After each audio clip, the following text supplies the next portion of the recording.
In my last couple videos, we've talked a lot about the development side of the Pokemon games, especially Sword and Shield leading into the Diamond and Pearl remakes. Today, we're going to dive a bit more into the actual content of the games themselves and GameFreak's biggest problem when it comes to the game's substance, and how the remakes could and should be able to fix it based on what we know so far. Let's get into it. Now, when it comes to the Pokemon games, GameFreak has a really interesting situation. Pokemon is not like other franchises. We all know that. No matter what the quality of the game is, they tend to sell. Just look at Sword and Shield or even the Let's Go games, for instance. So the sales themselves are a constant. But we have to think, the quality of the Pokemon games is certainly not a constant. For most other game franchises, if a game is lower quality, it tends not to sell well, or at least not as well as other iterations within the franchise. But no matter if the story is great like in Black and White, or poor like in X and Y, no matter if the characters are in-depth and interesting, or shallow annoyances, no matter if the graphics look great for their respective console, or like a slightly upscaled N64 game nearly 30 years later, the games sell regardless of these factors. So what is it that causes these games to sell? Some might say, well, it's gotta be the brand recognition. Pokemon as a brand is just powerful. It is the highest grossing media franchise of all time after all. But I think that's only part of the story.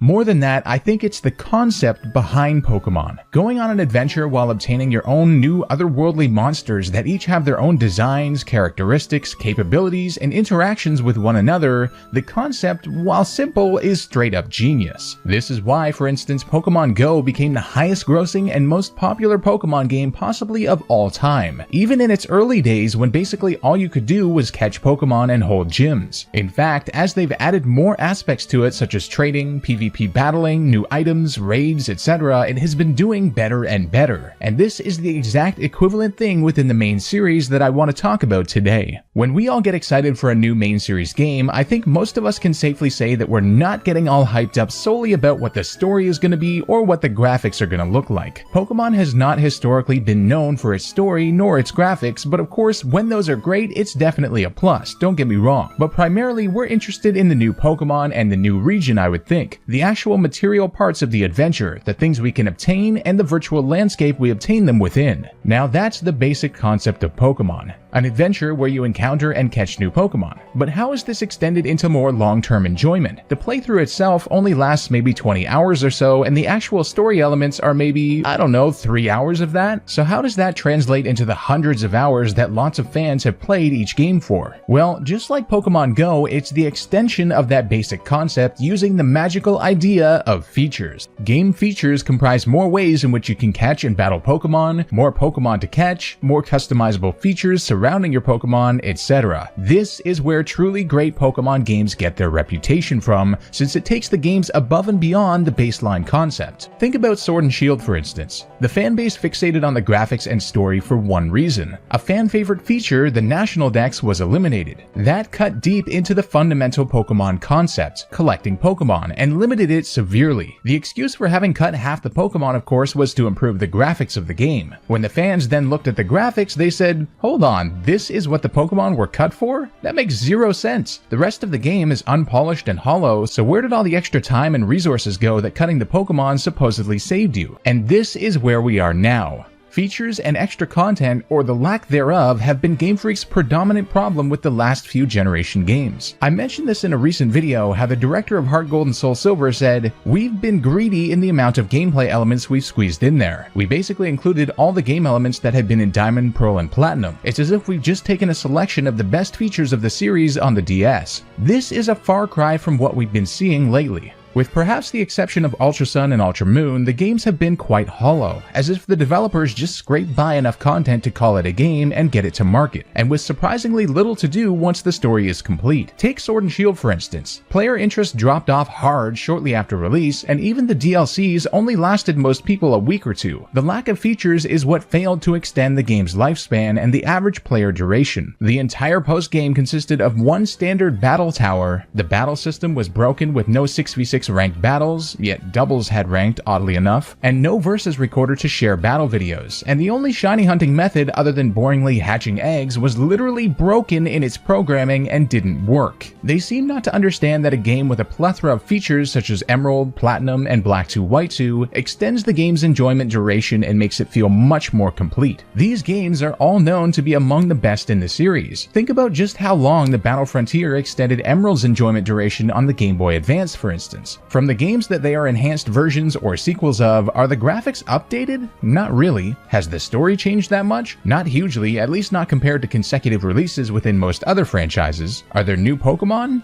No. So what has changed to make them so much greater than their originals? Well, all that's left is the features. They are what extends the enjoyment and quality hugely. Lately, features have been severely lacking, and GameFreak doesn't tend to understand that good features we've loved in the past should become staples of the series. With the Diamond & Pearl remakes, I'm actually a bit optimistic that they might have learned their lesson, and there's a few reasons for that. But first, let's take a look at GameFreak's psychology surrounding the game features using exclusive interviews to help us understand their mindset when it comes to them and why good features have been removed so often. In an exclusive interview with Shigeru Omori, who is the official director for the Pokemon Sword and Shield games, Game Central asked him, "We've been looking at the reactions online and everyone seems very keen, except there's concern that new features get added to Pokemon each time, and whether they're well received or not, they seem to disappear for the next iteration for no obvious reason." Omori responds by saying, "At Game Freak, it really comes from a desire to surprise the players with new gameplay. Not to do the exact same thing every time, but to have a new twist on something that keeps people surprised and enjoying the new style of gameplay." In this response, Omori has essentially said that the process comes from their desire to surprise the players with new gameplay. The unfortunate part about this kind of recycling of old features is, yes, you can surprise the players with something new, but you can also surprise them by removing something that they loved, and that is not a good surprise. In terms of features, recently it's almost like we're instead just held in suspense about what is or isn't going to be removed because we all have features that we already love from the series and would just love to see them be built upon. And that's the thing. Omori said that they're concerned about not doing the same thing every time, but there are ways to retain the fan favorite features but update them to make them better or expand upon them. That way you can add the new things in that provide that new style of gameplay instead of removing and or replacing the features that fans like and want to see back in the game even if we've seen them before. Game Central then says, if a feature has been removed, things like the Versus Seeker, Battle Frontier, and so on, is there still a chance they might come back in the future even if it's not for this one? To which Omori responds, "I think if by bringing it back it would be a surprise in itself or be a new take on the formula, I think you might see some things like that happen. For example, in these games the bike is back, which was gone for a while. In Sun and Moon you could ride on the back of certain Pokemon to get around, but we felt with the wild area being so large we wanted to look at what would be the best way to get players around very smoothly without too much trouble. So we brought back the bike, but we also changed it a little bit so now we can go seamlessly over water, and we added new things to make it feel like it's a surprise again." And here's where the distinction needs to be made. I don't think a feature's return needs to be a surprise in itself or a new take on the formula. It's just something that fans have grown to love because it makes sense in a Pokemon game. The day and night feature, for instance, should be a staple. Presumably, every region has a daytime and a nighttime, and it adds a great aesthetic and Pokemon variety mechanic. The PSS was the greatest multiplayer interface we've ever had, yet that has been pretty much entirely scrapped for some brand new Festival Plaza system in Gen 7 that is widely perceived not to work well and to be too convoluted to use. Yes, the Festival Plaza was a surprise, but it was a bad surprise, and one that probably took them way more work than just keeping and perhaps updating what fans already loved, which would have also allowed them more time to improve other aspects of the game. They had it right and instead took the time to create something entirely new and different that wasn't as good. And this appears to be a common theme in the main series. Take a look at the YCOM, for instance.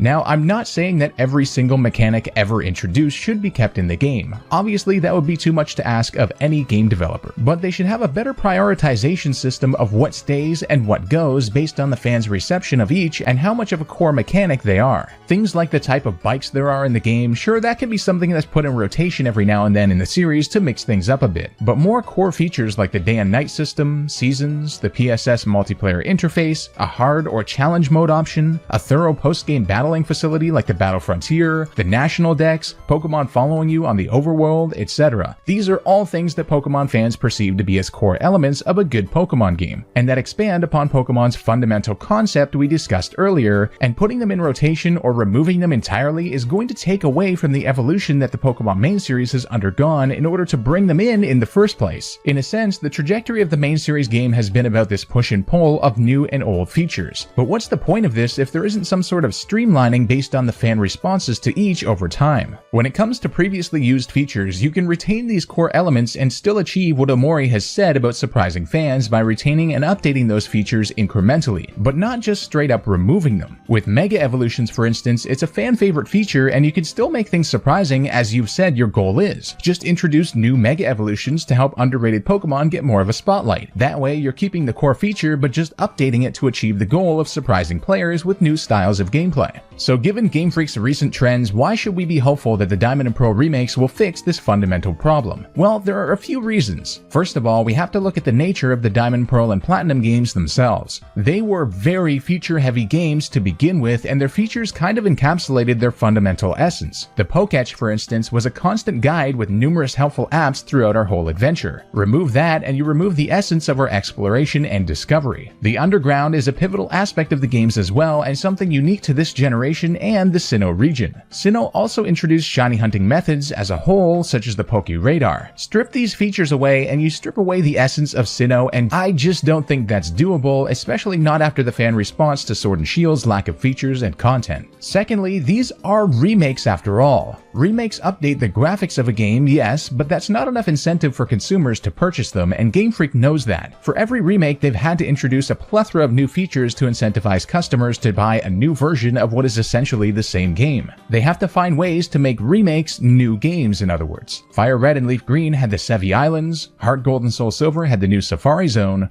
Omega Ruby and Alpha Sapphire had the Soaring feature, Dex Nav, new Mega Evolutions, the Battle Resort, etc. For a new generation game like Pokemon Sword and Shield, it's a new region with new characters, and so they sort of get away with a lack of features since there are other new things that supposedly justify purchasing it. But not to any longtime fans, I wouldn't say. For remakes, they have to create new features to add on to an existing game, and that's another reason we should have hope the Diamond and Pearl remakes will fix this problem. Notably, while Omega Ruby and Alpha Sapphire didn't include the Battle Frontier, there was a massive backlash against that, and I don't think Game Freak could get a pass doing the same thing for these remakes, especially not on the Switch. Masuda tried to justify the lack of Battle Frontier in those remakes by essentially saying that the attention span of kids was lower due to smartphones, and he didn't want to overload them with something they wouldn't pay attention to or that would be too difficult for them. That excuse will not fly this time around, especially not after Sword and Shield, and I think Game Freak knows that. Game Freak will have also had about 325 more days to develop these remakes than those ones, so one would reckon more features would be included. Finally, there's also the fact that Sword and Shield, and more specifically the DLC, was their way of getting used to the Switch console. And not that there ever was, but now especially there is zero excuse for excluding fan-favorite features in the remakes. The National Dex, for instance, must be included. After all, their excuse was having to remake all of the models in HD and whatnot, and well, now after the DLC, there are 664 models in the game out of 898, or 74%. There is no longer any excuse to finish those off and include the National Dex in the game. Also, other fan-favorite features such as following Pokemon have been implemented in Sword and Shield DLC, so it should definitely be a staple for the remakes. I think everyone can agree that at this point it would be very weird if they don't continue that trend into the new games, since they've already programmed it on the Switch game engine and would just have to merely include it again, although it could certainly be improved in its functionality. Well, there we go, why the Diamond and Pearl remake should by all means be able to fix Game Freak's fundamental problem when it comes to the main series games content, the lack of features themselves. If you enjoyed this video, be sure to subscribe, comment down below what you're looking forward to for the remakes, and leave a like to help out the video. I'll see you guys next time for some more Pokemon content.